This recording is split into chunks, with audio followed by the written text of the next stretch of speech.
Well, drive anywhere across Michigan, then it's pretty obvious that many of our roads are in pretty bad shape. Transportation experts say it's partly because trucks are just carrying too much weight. In fact, numbers show an overweight commercial truck causes the same amount of damage to local roads as tens of thousands of passenger vehicles driving that same stretch. It adds up to millions of dollars coming out of taxpayers' pockets to fix problems caused by companies overloading trucks and breaking the law.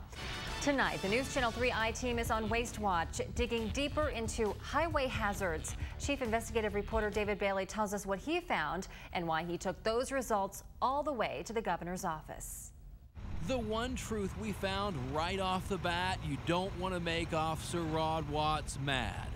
I'll deal with you when you're done with your phone call, okay? No, that was my question. Okay, no. When you're done with your phone call, we can talk.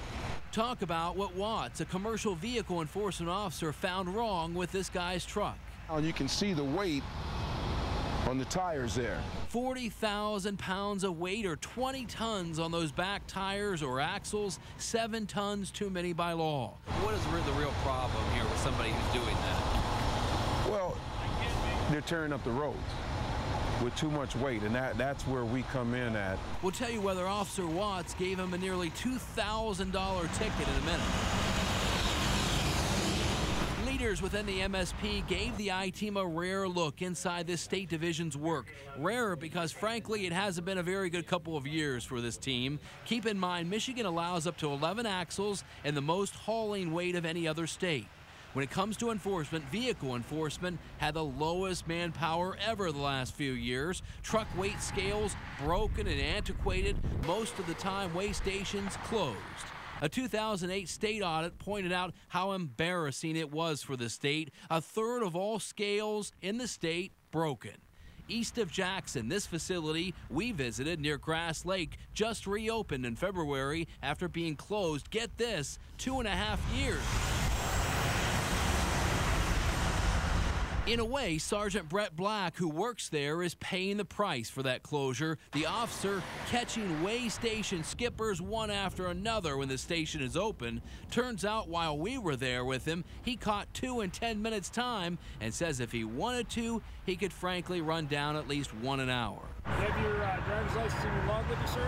That out-of-stater told to turn his rig around and come on back. And honestly, he said he didn't see it. You believe that? Kind of hard to miss it. Minutes later, back at the station, we met trucker Bob Coletti from Missouri, who is in big trouble, could be thrown in jail for a misdemeanor. I mean, how can you miss it?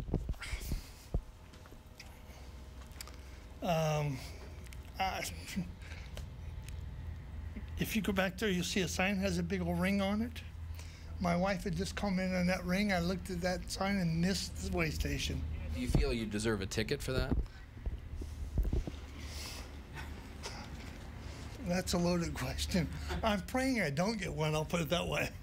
Turned out his prayer was answered. Just a warning, can't throw everybody in jail, including those they catch trying to intentionally zigzag around the station on other roads. Some of News Channel 3's sources, though, within the trucking industry say running trucks overweight is a rampant problem because it's worth it for companies to take that risk, overloading trucks to maximize profits. Any idea?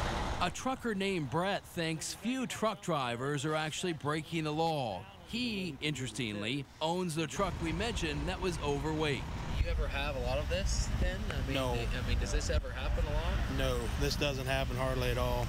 Are you disappointed that this is happening right now? Very.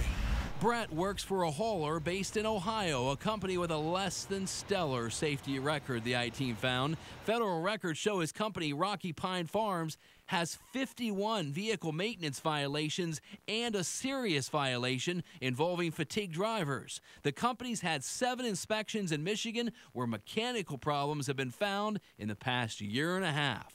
But the ticket, nearly $2,000, apparently doesn't bother him. I mean, do you feel like, you know, that you should say you're sorry to people in Michigan, or, you know, that, I mean... No, not at all. It was a mechanical failure. Well, we wanted to know what our state leaders were going to do in the future to catch repeat offenders like this to preserve the pavement we do have. Did a town hall recently, and I said, does anyone like our roads and bridges? Not one hand went up. So no one's happy. Governor Snyder's administration recently added 20 new motor carrier officers, perhaps 20 more coming in the future, but one problem is still there. There's no stepped-up penalties for repeat offenders. But as a practical matter, if it's a continuing issue, we should look at what are the next steps beyond that, because, again, they're taking advantage of all Michiganders.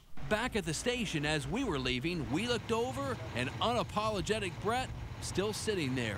5 hours after being stopped, Officer Watts standing guard. Brett can't leave until it's fixed. If I try to leave, they're probably going to get upset. So, David Bailey, News Channel 3 I-Team. Well, police blame the court system in part for this problem. There is a belief that local judges reduce fines at time of trial, giving companies repeated breaks and possibly opening up the door to even more future violations.